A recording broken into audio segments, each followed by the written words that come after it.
Sir 77वां स्वतंत्रता दिवस है, क्या कहना चाहेंगे आप? सर्वप्रथम मैं समस्त देशवासियों को 77वें स्वतंत्रता दिवस की हार्दिक शुभकामनाएं पेश करूंगा। और मैं प्रत्येक देशवासी से आह्वान करूंगा, जैसा कि हमारे माननीय प्रधानमंत्री जी ने आह्वान किया है कि हर घर तिरंगा 13 से 15 अगस्त तक ये 3 दिन का अभियान है। प्रत्येक नागरिक को अपने घर के ऊपर तिरंगा फहराना चाहिए। ये हमारे राष्ट्र का स्वाभिमान है, ये हमारी आन बान और शान है। इसके प्रति हमारा समर्पण और हमारा इसके प्रति प्रेम ये प्रदर्शित होना चाहिए। सर, जो राजस्थान के राजनीतिक हालात है इनके बारे में आपका क्या कहना है? क्योंकि एक भीलवाड़ा में भट्टी कांड हुआ था, एक 4 साल की बच्ची को रेप के बाद में जिंदा जला दिया गया भट्टी में डाल के, तो बहुत ही निंदनीय कांड था ये। तो क्या कहना चाहेंगे आप इसके बारे में?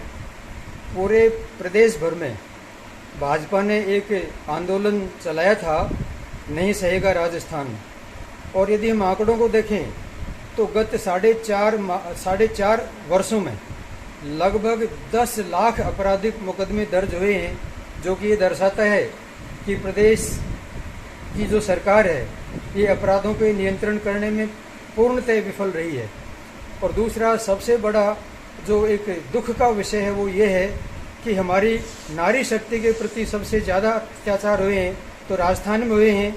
और एक सर्वे में ये बताया गया कि राजस्थान पूरे भारत में बलात्कार और रेप की घटनाओं में प्रथम नंबर पर आ गया है। ये सबसे बड़े दुख की बात है कि हमारी नारियों को सुरक्षा नहीं है।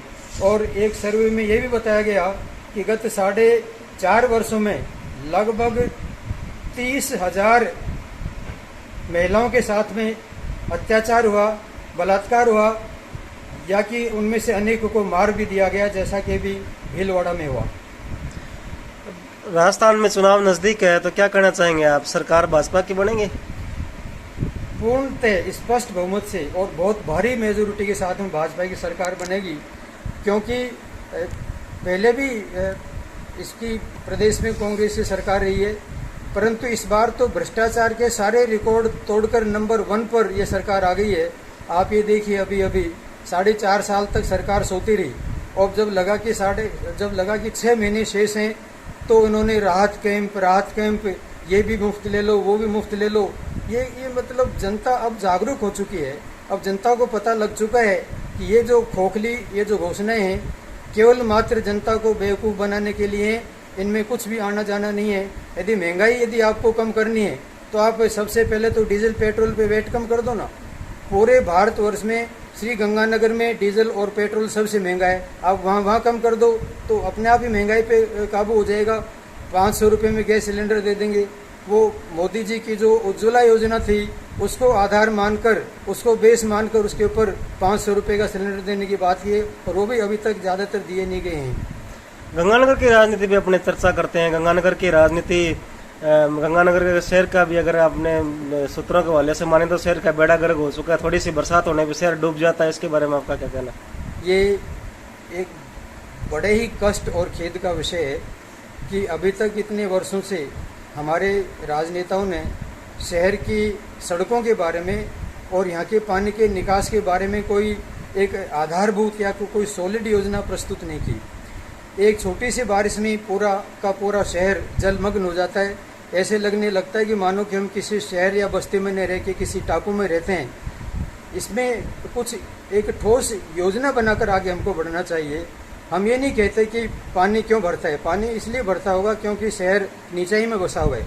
अब ये तो हो नहीं सकता कि पूरे शहर के मकान तोड़कर लेवल किया जाए, इसके बाद में पानी की ढलान दी, ऐसा संभव नहीं है।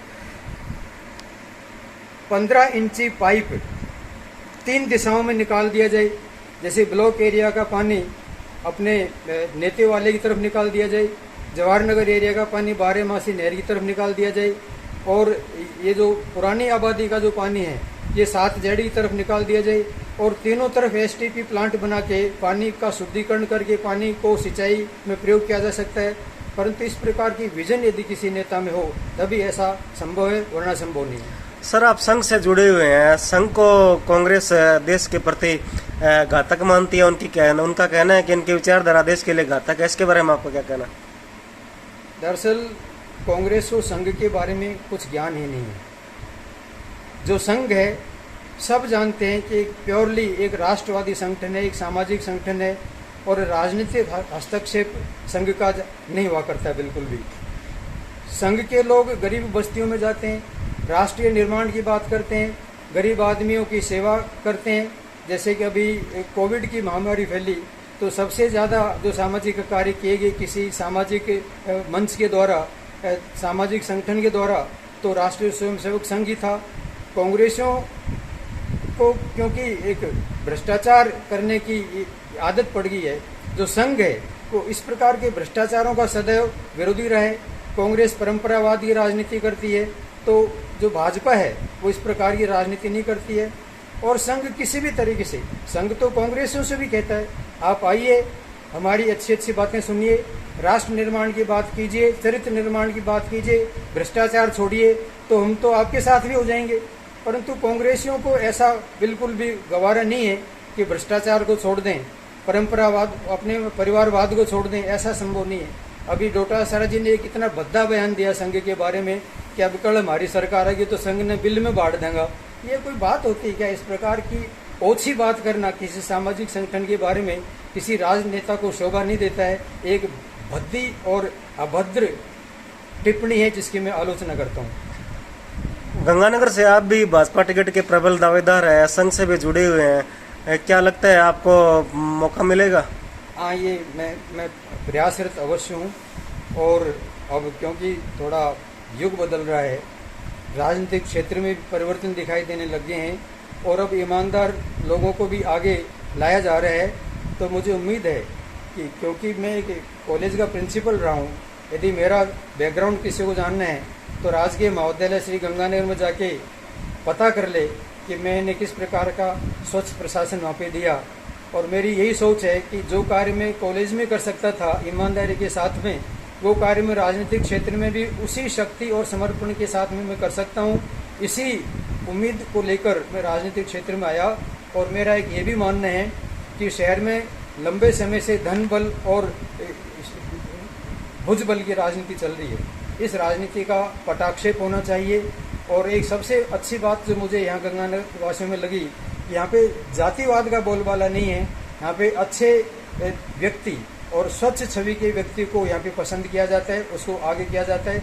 इसलिए मुझे और थोड़ा सा बल मिला राजनीति माने का। तो क्या आपको मौका मिलता है तो आप जनता की उम्मीदों पर खरा उतरेंगे?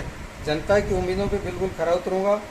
और सबसे पहला तो मैं काम करूंगा, पूरे राजस्थान में गंगानगर जिला है सबसे ज़्यादा नशे की चपेट में है।